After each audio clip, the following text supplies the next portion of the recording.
Hello, habari za leo, karibu tena katika channel yetu ya JWS Herbal Clinic na itwa Dr. Jimmy. Leo tutaongelea namna ya kutibu changamoto ya bawasiri bila kuwepo kwa upasuaji. Watu wengi wamekuwa wakituuliza hili swali kwa sababu sasa hivi pia bawasiri imekuwa ni changamoto kubwa ambayo imekuwa ikiwatesa watu. Tunapoongelea bawasiri, tunaongelea kupata uvimbe au kutokwa na kinyama kwenye sehemu ya njia ya haja kubwa. Ni moja ya changamoto inayofanya watu wengi wakose amani, lakini pia wengi wakiwa wanachukulia kwamba ni ugonjwa wa aibu kwa sababu kutokana na sababu yake. Moja ya sababu naomba hapa sasa muweze kunielewa, moja ya sababu ni kufanya mapenzi kinyume na maumbile. Moja ya sababu inayopelekea changamoto ya bawasiri, lakini sasa wengi wamekuwa kichukulia hii hapa ni sababu msingi, lakini wakasahau kwamba kuna sababu nyingine ambazo ni kama uzito mkubwa, kuwa na mjamzito, lakini pia kupata choo kigumu, kuwa na changamoto za kwenye mfumo wa mmeng'enyo wa chakula,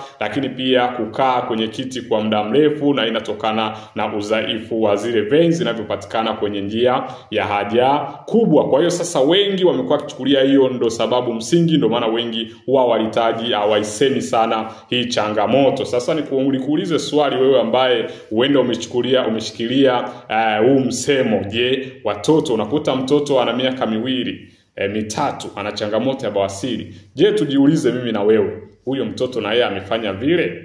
Hapana, hajafanya vile. Kwa hiyo kama mtoto hajafanya vile, basi tuchukulie hii ni njia mojawapo, ni sababu mojawapo inayopelekea uvimbe kwenye njia ya haja kubwa. Lakini pia tuongelee kuna aina mbili za bawasiri. Kuna bawasiri ya ndani na bawasiri ya nje. Tunapoongelea bawasiri ya nje ni ule uvimbe unaopatikana kwenye njia ya haja kubwa. Yaani mpaka sasa hivi ukijigusa kule kwenye njia ya haja kubwa, ule uvimbe ni kama vile unaugusa moja kwa moja. Lakini pia tunapoongelea bawasiri ya ndani ni ile bawasiri ambayo haipo nje.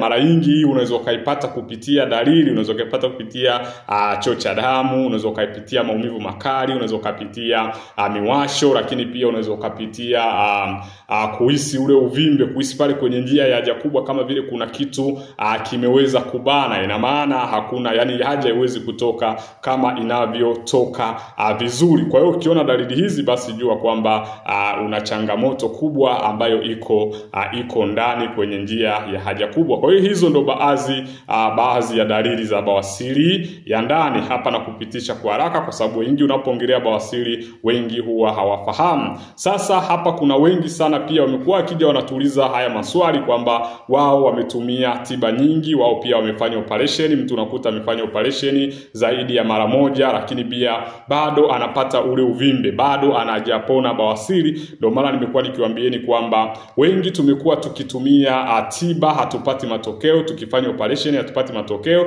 na nimeshawahi kuambia kwamba operation sio suluhisho la tatizo lolote. Uwe na uvimbe kwenye kizazi, uwe na goita, uwe na ngiri, uwe na tezi dume, operation sio suluhisho pekee linaloweza kuondoa kwenye changamoto hiyo. Unachotakiwa kufanya ni kuhakikisha unatibu chanzo cha tatizo. Hapo ndo njia mojawapo rahisi kabisa ya kuweza kuondokana na changamoto hiyo. Kwa hiyo ndo maana bawasiri, uvimbe wa bawasiri unatokana na nini? Changamoto ya bawasiri inatokana na nini? Changamoto ya bawasiri haitokani na kulisi, haitokani na mimba, haitokani na uzito mkubwa, haitokani na kukaa kwa muda mrefu. Hapana, hizo sio sababu za nini? Za bawasiri. Hizo hivyo ni vitu vinavyochochea, lakini sababu kubwa ni kiwa na udhaifu wa misuli inayopatikana kwenye njia ya haja kubwa. Zile veins zinavyopatikana kwenye njia ya haja kubwa, hizo zikiwa dhaifu, ndo hizo ambazo ikitokea pressure yoyote ile, wale wanaotumia choo cha kukaa watapata, wale wenye uzito mkubwa watapata, wenye ujauzito watapata, wenye changamoto yoyote wanaofanya kazi za kukaa kwenye muda mrefu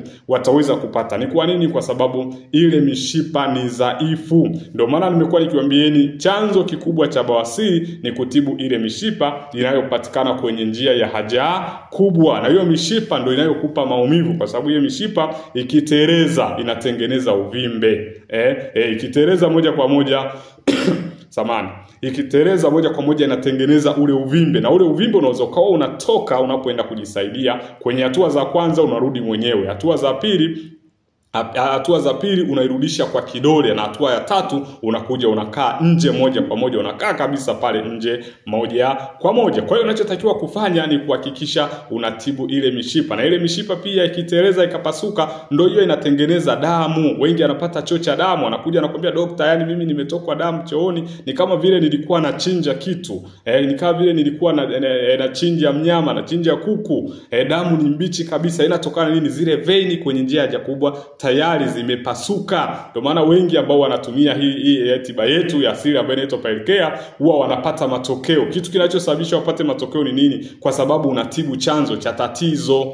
Chanzo cha tatizo ni hiyo mishipa kwenye njia ya haja kubwa, unatakiwa kutibu. Lakini cha pili, hiyo mishipa ikijaa damu inatengeneza muwasho. Ndio maana wengi mmekuwa mkihisi muwasho.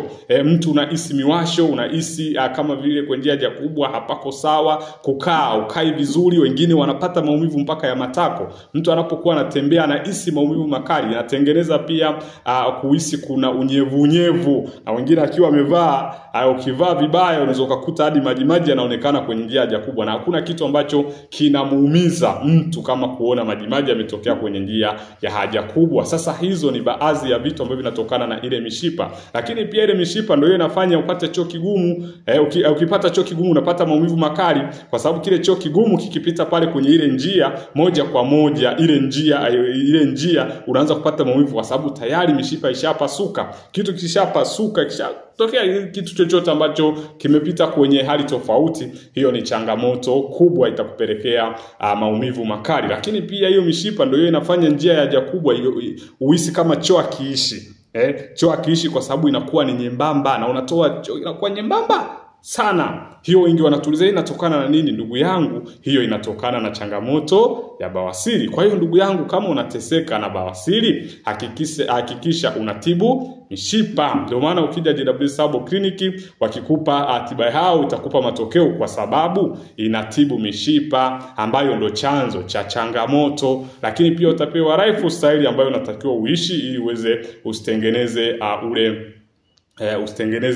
usitengeneze choo kigumu. Na kingine cha mwisho, kama una changamoto yoyote kwenye mfumo wa mmeng'enyaji wa chakula, changamoto yote, una changamoto ya vidonda vya tumbo, una changamoto ya acid reflux, una changamoto ya ngiri, hivi vyote ni chanzo cha bawasiri. Kwa hiyo unachotakiwa kufanya kwanza, pia fuatilia ufahamu, je, chanzo kwangu cha bawasiri ni nini? Hiyo ndio kitu namba moja ambayo unatakiwa uifahamu. Lakini chanzo kwa wengi, kinachopelekea bawasiri kwa wengi ni kulisi changamoto, na wanacholisi sio wanaulisi uvimbe, wanalisi udhaifu wa zile veini zinazopatikana kwenye njia ya haja kubwa. Kwa hiyo ikija kupatikana pressure yote, zile veini zinakuja zinapasuka na zinatengeneza uvimbe. Kwa hiyo kama umeteseka na changamoto hiyo ya bawasiri, basi utaniandikia hapo chini, utaniandikia neno Pilecare. Pilecare imekuwa ikisaidia watu wengi sana kuondokana na changamoto ya bawasiri. Niandikie hapo chini neno bawasiri, ili na mimi nitaweza kukupatia suluhisho. Kama ni mara ya kwanza kupata channel yetu, basi usahau kusubscribe na comment ili uweze kuwa mtu wa kwanza kupata dondoo za kiafya tunazozituma kila siku. Karibu na Mungu akubariki.